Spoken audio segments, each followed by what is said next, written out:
Hello, hello, hello, everybody, and welcome to Fire 5. I'm Steve Horney, your host for this evening out of Integrated Health Sciences, and I would like to welcome Stephanie Rodin to the show. How you doing today, Stephanie? I'm good. It's good to see you. Thanks for having me. Likewise, it's good. I get to hear your voice. I get to see your face. That's even better. So I've known Stephanie for a few years now. I fell into the typical trap of someone who was starting a clinic but didn't really have a ton of money. So I tried to legal Zoom my way through and Google my way through opening up a practice, which I think is pretty common.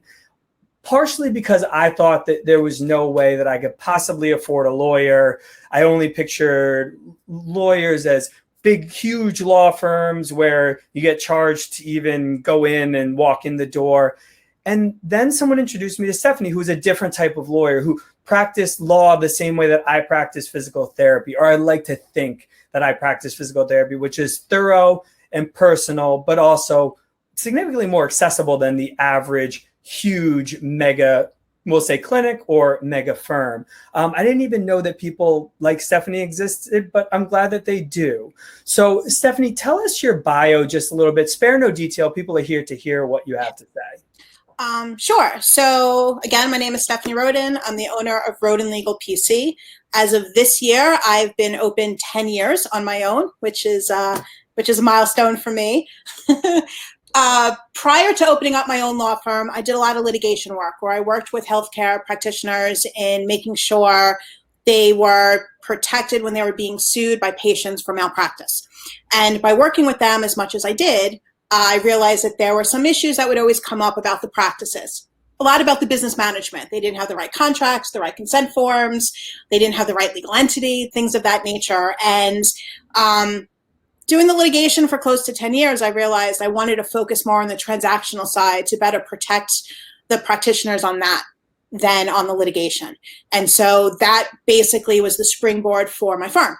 And I opened up, as I said, 10 years ago to focus on the business management. So now all I do is concentrate on providing the contracts, the advice, setting up the legal entities, the consent forms, really making sure that each practice or individual practitioner has everything that they need to protect themselves so that you can concentrate on the patient care and not worry about all those legal issues that may come down the pike.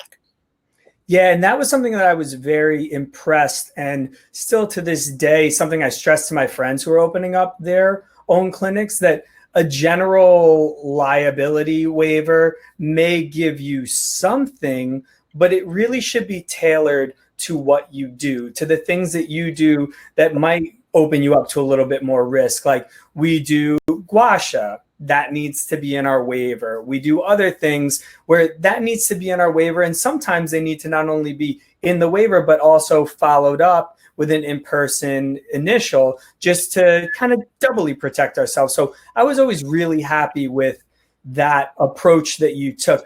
Is there anything you can tell us before we get into our kind of like COVID base and opening up practice, but just the person who's starting out, who's opening up their clinic right now, just like for me, if I were to talk to them, my buddy comes up to me and says, hey, one of the main things that I make sure that they do is find the right people to help them out. Like you need a good accountant from the start. You need a good lawyer from the start. And you need to make sure that you're abiding by these rules. Is there something that kind of comes to mind where you see a lot of common pitfalls as far as people starting out?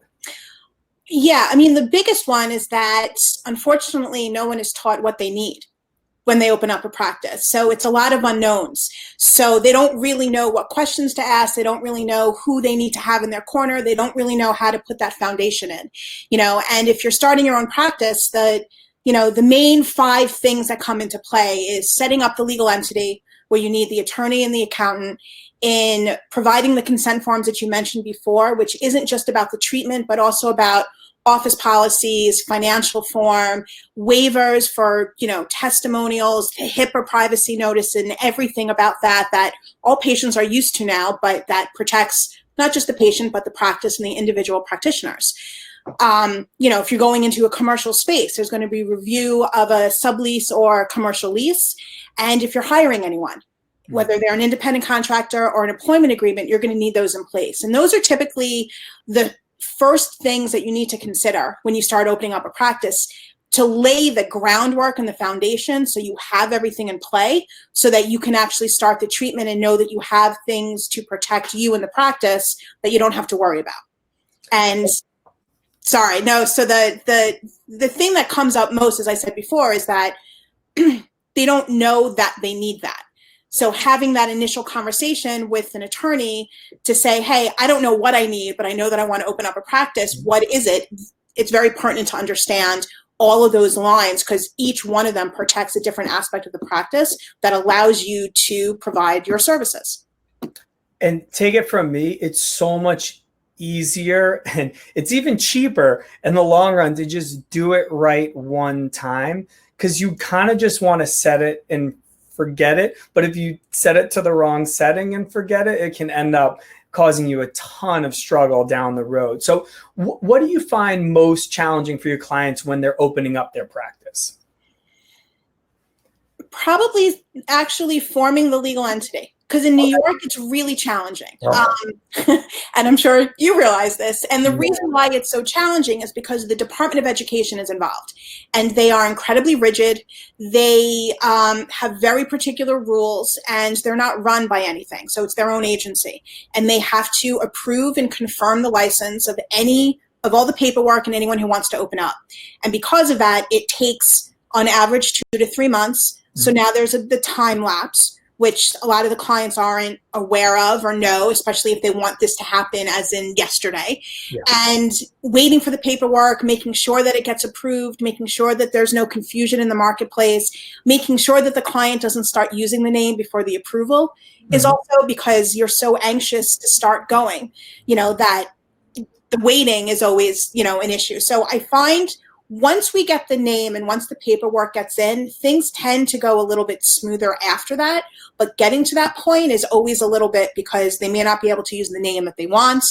We have to sort of play around with the name. And then there's the branding aspect and how they want to go and getting the website and everything else. So to me, that's the hardest part, in just making sure that they're comfortable with the name, because that's how they are starting their practice. Once you get that, it can go a little bit, smoother and an easier, more sufficient type of way.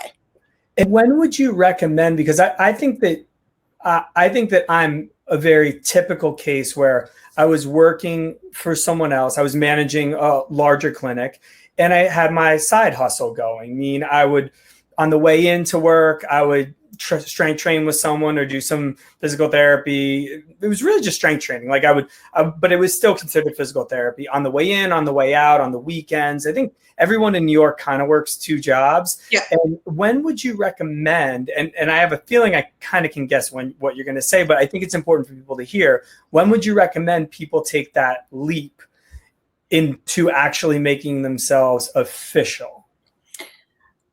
I would say in 3 to 4 months before you really want to go out is when you should start. It gives you the good cushion with the Department of Education, with getting all the forms together, with finding a commercial space. I mean, if possible, I would say 6 months, but a lot of people don't know and they're nervous and it's something, but I would say at minimum 3 to 4 months, but the longer you can, the better. Shouldn't be more than 6 months, because it won't take that long to put it all together. That's good. And it's nice to hear you talk about that whole process. Is publishing something that's only a New York thing, a New Jersey? And I know you're barred in New York. You may not know the answers, but what is this? What's the deal with having to publish your? In New York, there's a publication for the LLC, which for licensed professionals is the PLLC, the Professional Limited Liability Company. New York is also the only state within the area of the Northeast that uses the P. Everyone else has just the LLC. Right. Most other states, including New Jersey, including Connecticut, there is no publication requirement. It's just New York. I really can't explain why it's like that, quite honestly. It does increase the startup cost for the PLLC, and the PLLC or the LLC has only been around for, maybe 35 years. And it's the hybrid of a corporate structure, and the sole proprietor.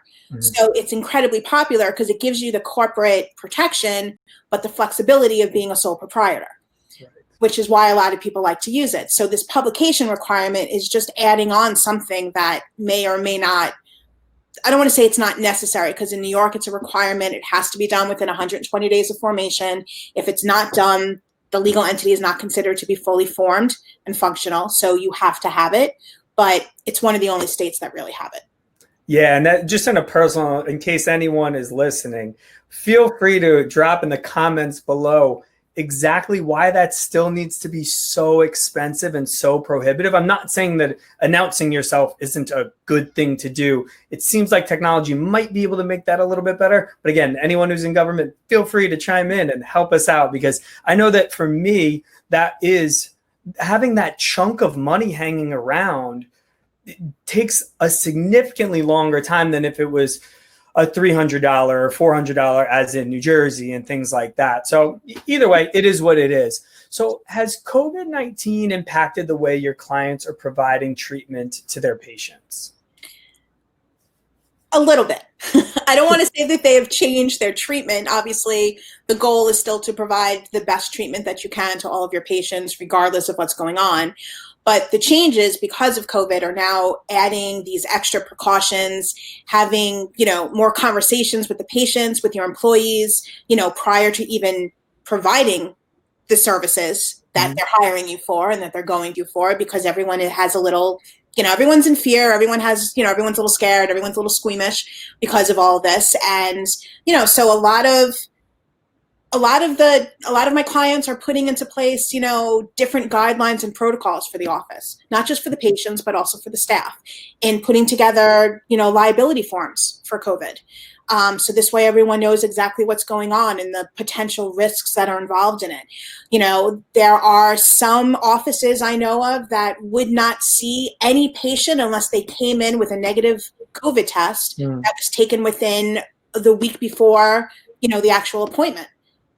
So there's been a change in that sense in order to protect the practitioner, the office, the staff, the patient. So in that sense, it's changed. The services as a whole haven't changed, obviously. But, now everyone is more cautious with wearing the PPE, making sure that they have all the masks and the gloves, that the patients do as well, that, everyone is covered. I know for dentists, everyone is wearing the shields. Yeah. When they're performing the work. I mean, they're redoing the office spaces with different type of AC so that the air is circulated better. There's a lot more expense going into these offices now to make sure that everyone is protected. So in that sense, yes, which should make the patients feel a lot better. But unfortunately, there is no cure, as we know. There's no vaccine. There's no guarantee that they're not going to actually get it. But all this is to reduce the ability, that they have, and to let them think and know that they're safe and that the practices are doing everything that they can in order to provide that safety to them. Yeah, and I think people are getting clever, such as myself. And one, I wouldn't mind if you touched on some of the legal aspects of telehealth in a second, but I, just to give a little bit of context, have moved my practice outside whenever possible. Today I treated literally on the southwest corner of Morton and Washington. There's a little nook. It's pretty nice. I thought the neighbors would end up being actually kind of pissed off that we were there. And I've gotten nothing but smiles and doggy sniffs every single minute of every single day. It's pretty nice. I think that a lot of the people, maybe, again, it's the West Village, Midtown, I wouldn't think that it would be the same thing. But in the West Village, I think a lot of people are business owners, and I think they know how hard this has been for everyone.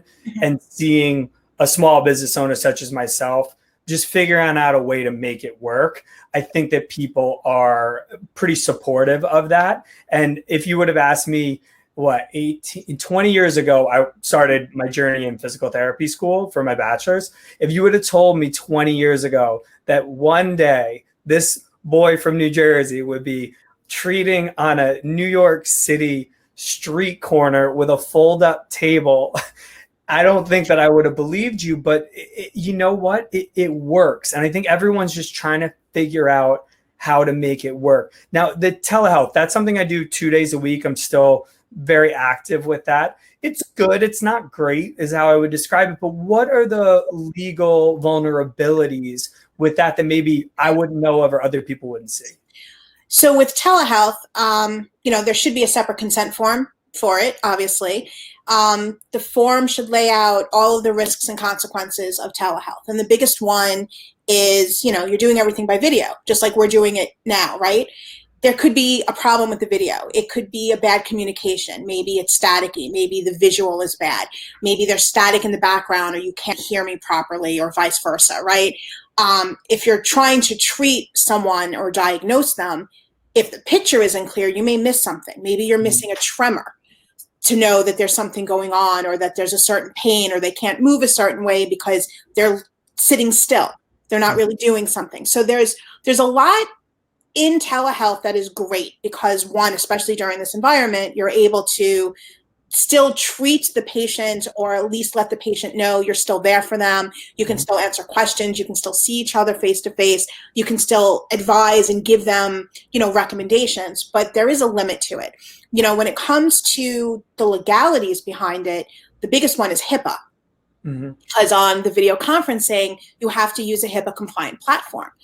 Zoom isn't HIPAA compliant. If you have an EMR system, generally they will have some type of video conferencing platform to use, and that's the best way to do it because it's through the systems. Those systems are HIPAA compliant, but you have to make sure that the patient is aware that there could be a problem. There may be people walking in the background who will then see you, will hear things. So is that a breach of HIPAA? You need to know that by having the video conference, maybe it's cut off, maybe there's a breach somewhere. Just like with email or text messaging, you want to make sure that they're aware of that possibility as well. The one thing that happened with COVID is that with telehealth, you go by where the patient resides as far as the licensing. So if you were in Connecticut and you were treating someone who lives in New York and you're telehealth, as long as that patient was in New York and you're licensed in New York, it doesn't matter where you are because you're providing the services in the state that you're licensed at, and that's where the patient is. Under COVID, they sort of relaxed some of those rules. So this way, because there were so many changes and issues and no one was leaving the home, you don't necessarily have to have the license there if you're treating a patient that you had treated before, but you needed to have that relationship beforehand. Once things are, I don't want to say back to normal because I'm hoping that we will learn from all of this and things will change, but once things are a little bit more on the normalcy side and go back, those rules will most likely revert back to how they were pre-COVID. And so practitioners definitely need to understand those changes so that if it does happen, that they're still going to be, within the confines of being able to treat through telehealth. It has been a lifesaver for, I would say, almost all of my clients in the beginning when COVID started. A lot of them are still doing it like yourself, where they're still doing it part-time, because I'm sure there are many patients that don't want to come in, especially if they're older. And it does help with the treatment in that sense to continue the care, but you do have to be careful with it. And the patient has to understand exactly what those risks are. And if it comes to a point where it's not feasible to continue through telehealth, or you don't feel it's in their best interest or vice versa, it can always be discontinued. You can always start doing it in person.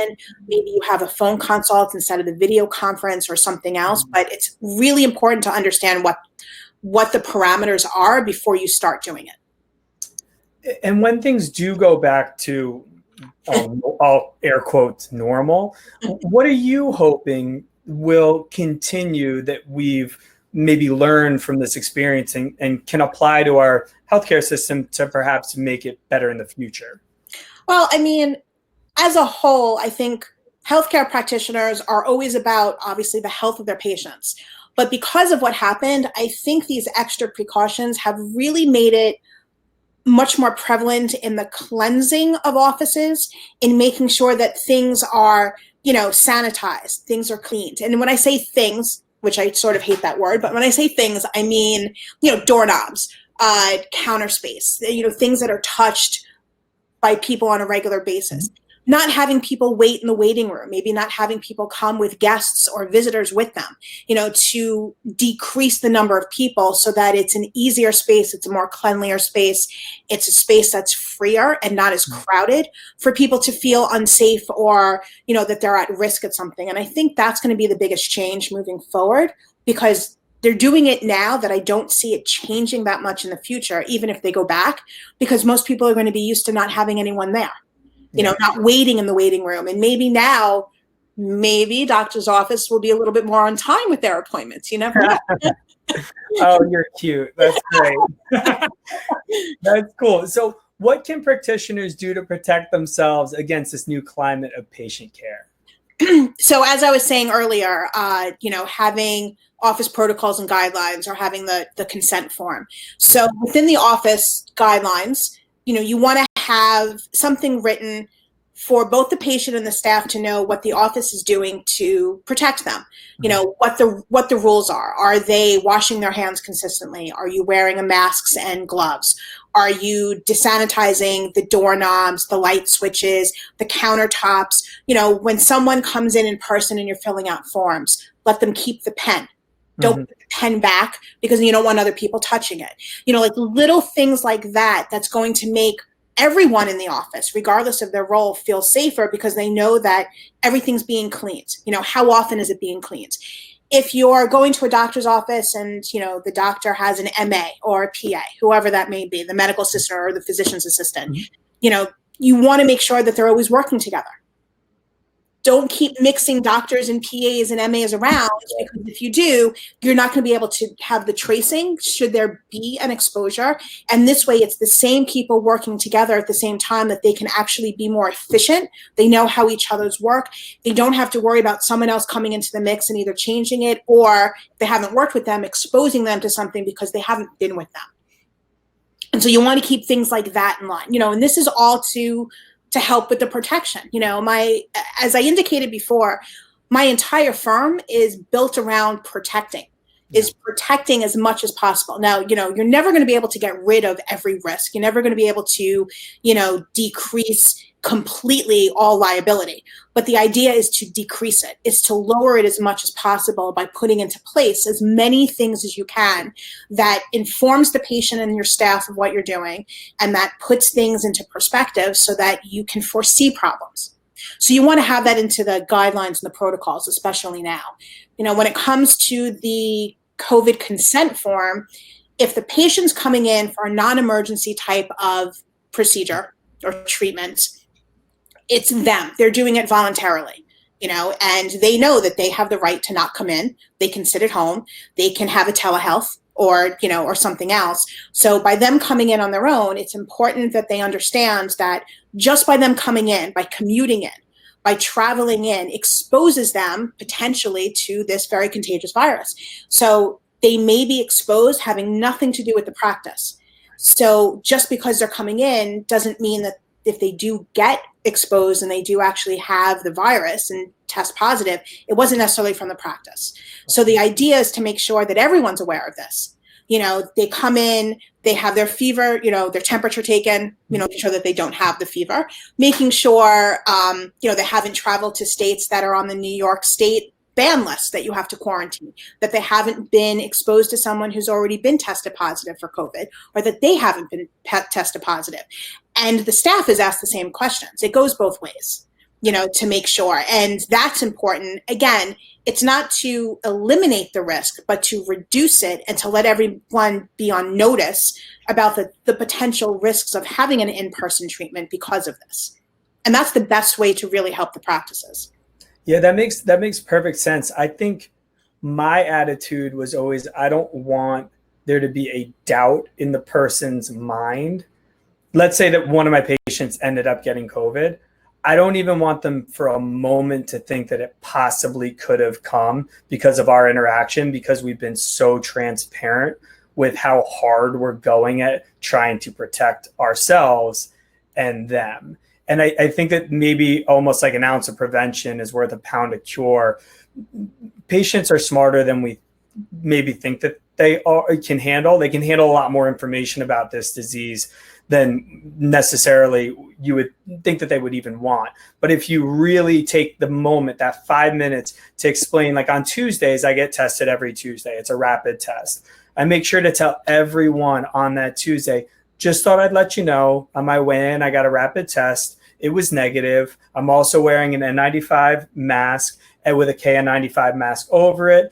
The N95 protects me, the KN95 protects you. Just walking them through that, even explaining what sort of sanitizer we're using, that it's hospital grade. It's the type of sanitizer that they would use if someone who had HIV unfortunately bled out. That's what they would end up using to sanitize it. It's just trying to make it so, and I think there's a lot that needs to be, people need to be comfortable during physical therapy. This is just another unfortunate discomfort that we're all dealing with, and something that I think we as physical therapists, because we have time to talk to the person a little bit more, it behooves us to be educational in nature. And especially when there's so much misinformation going on right now. I mean, I can't even, I know it sounds crazy, but like I had someone recently try and convince me that this was a hoax, and it was really uncomfortable. I would say, I hate to say it, but I mean, my old boss passed away from it. My buddy was in the hospital for 3 weeks.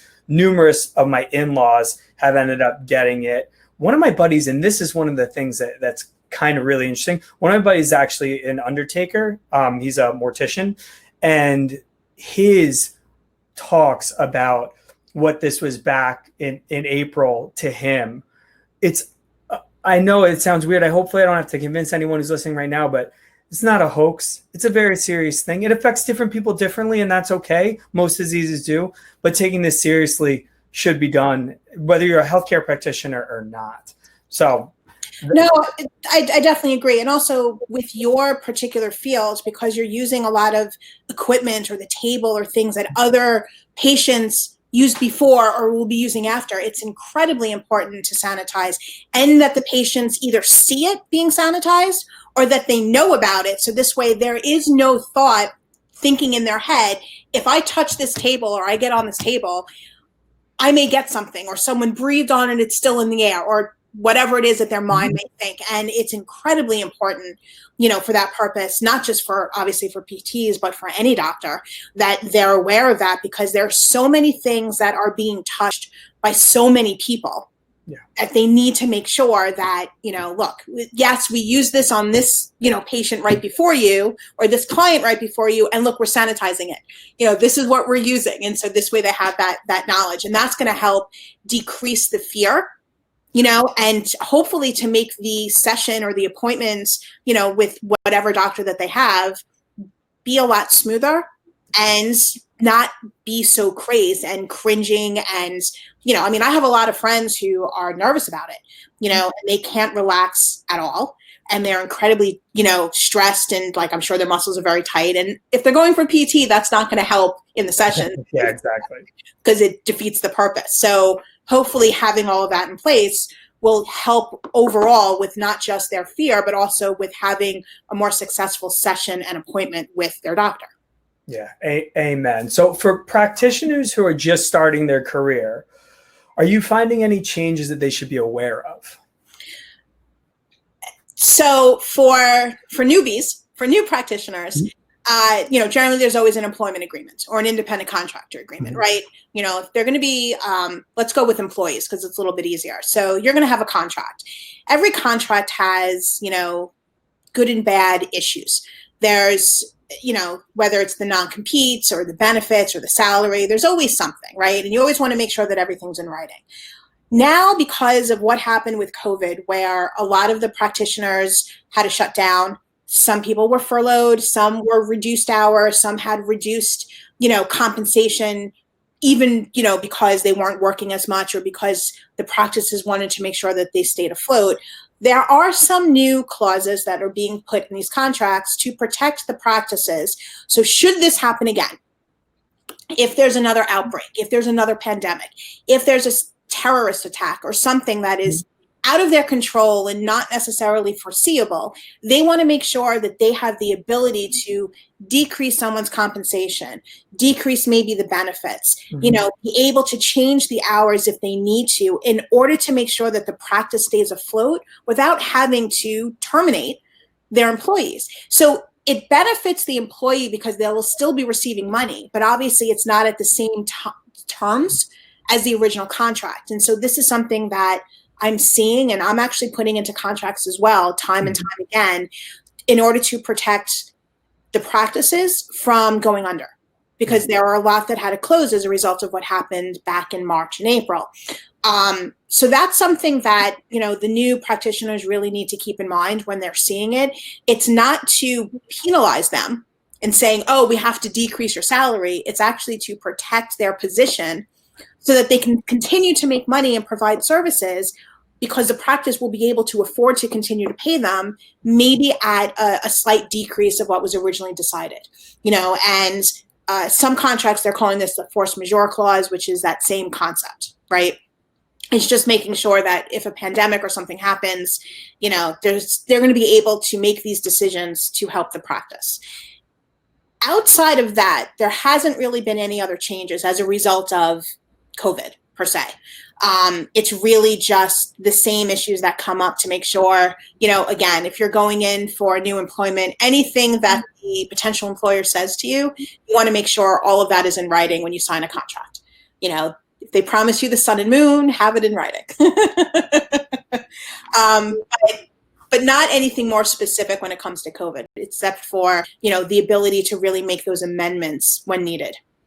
Yeah, in general. So that was a good synopsis of, as far as newer employee, someone just graduated, they're a new doctor, they're a new physical therapist, any medical provider. We talked a little bit about when people are starting up. So that's another phase of people's career, when they're starting their own business or getting going. For people who have been in business and who might be listening now, what advice would you give to them about where they may have blind spots in their vulnerability and how they can check that, other than just call you, which we'll get there in a minute, but also just kind of in general, the things that you see when you open up and you say, hey, send me all this stuff. We're kind of doing our check by check. And then you see these gaps consistently. There's a number of them. So, first, if it's in employment agreements, let's say they're moving from job to job, right? You have to review the prior employment agreement to see about the non-compete or the non-solicitation clause, or, do they owe the practice any money if they end up leaving? How much notice do they have to give before they leave? And then you want to review the new contract to make sure you're protected. And sometimes they may not go hand in hand, especially if the new contract wants you to start in a month, but you have to give 90 days notice of the old one. Yeah. So you need to make sure that certain things and that you understand the legal consequences with both. That's first. You want to make sure that you understand about malpractice policy, of whether it's an occurrence policy versus a claims made policy. Because if you have to pay for tail coverage, that may be an extra expense you have to pay leaving one job before you start the next job, and providing proof that you have coverage from the post job. Because if you go into a new job without coverage, trust me, that's not going to be a good sign. You want to make sure that you have other insurance in place, disability policy, maybe life insurance, health insurance, depending upon how that goes. Will you have to get COBRA? There's a lot of things to really consider. When I work with my clients, especially during employment, I always like to ask them questions about, where they are in their life at that time, not just if it's their first job or if they've been practicing for 5 years and they're now moving, but, do they have a will in place? Are they married? Do they have children? Are they protected on other aspects? Are their personal assets protected? If they're opening up their own firm, you want to make sure not only do they have the legal entity, but they set up the right bank account. They're working with a bank that understands them. There's so many things involved. And again, that goes to the foundation that we discussed earlier, that it's not just when you open up a practice, but when you have your career, because you have gone to school and you have spent X number of dollars to get this degree to perform these services. If you're not able to perform them in a way to continue for the rest of your life, or for however long that you want to do it, then you just basically wasted all of this time and money. And that's not the purpose of why you went to school, because you did it because you love it, and unfortunately a lot of legal issues or financial issues can get in the way of seeing that goal and that path. And you really want to make sure that everything is set up so that you don't have to worry about it. I mean, things are going to change. There's always going to be like little bumps in the road, obviously, as life happens.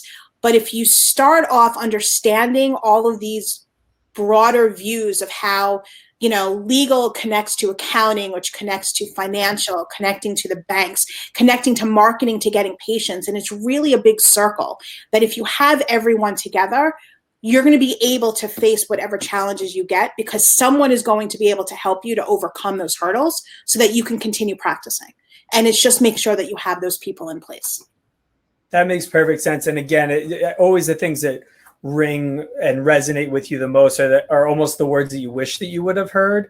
I think I'm very much been touch the stove once for marketing and for things like that. And I think that it's really, it would have been nice to know someone like you when I first started, to give me that checklist of what I needed to, instead of having to go to LegalZoom and get kind of some BS answer and then have to try and track it down to find out what it was. All right, try someone else at LegalZoom. Maybe they weren't that good. Maybe they just didn't know. Oh no, this LegalZoom really isn't working all that well for me. But now I've already invested hundreds of dollars and, more importantly, many hours into it. Yeah. It would have been nice to have someone at the beginning say, okay, this is what we need to do, and this is how we're gonna do it. And again, it was pretty much financial. It wasn't even like I was proud. I knew I didn't know this stuff. I just didn't feel like I could afford it. But with more people breaking out of firms and starting their own, I would encourage, even if you end up just talking to a couple of them and saying maybe I can't afford this, talk to a few people such as Stephanie that do practice for themselves, and the chances are it will fall into an ounce of prevention is worth a pound of cure category. So Stephanie, could you tell us a little bit? Well, right now, anyone who's in the audience wants to ask any questions, go for that now. We'll do a little Q&A if anyone wants to have any specific things answered. But can you, one, tell us where to find you, and then two, we talked a lot about a lot of different things and went a lot of different directions. Any closing remarks that you want to, what's in lawyer speak? It's your closing argument. It doesn't have any argument. Your closing statement. Just take us through, and anything that you think is important for people to hear right here, right now would be great. Sure. As a whole, you've heard me use the word protection pretty much the entire time. Yeah. That's the goal. Okay, is to make sure that you're protected when you're working. Whatever practitioner, whatever field, whatever specialty, ask as many questions as you can. Make sure that you understand, and if you don't know what questions to ask whoever it is that you're working with, what do I need to know that I'm not asking? Yeah. Because in all honesty, there's so much more to understand in order to protect not just you and your practice, but your personal assets, your patients, just to make sure that everything is in place. And, whether you've already started your practice and you're having second thoughts about things, or you're not sure that you're working with the right people, do research, find out people, ask someone in your field, who are you working with? Who do you like? Who can you recommend? Because in the end, it doesn't matter where you are in your career, as long as you're still working, you should always make sure that you have those people around you to help. Because again, they're all connected, and it's all connected to help with your success in your career of what you went for. So I would say, take a step back, look at everything, look at things that you maybe don't have, as whether it's insurance, billing, the legal contracts, or, consent forms.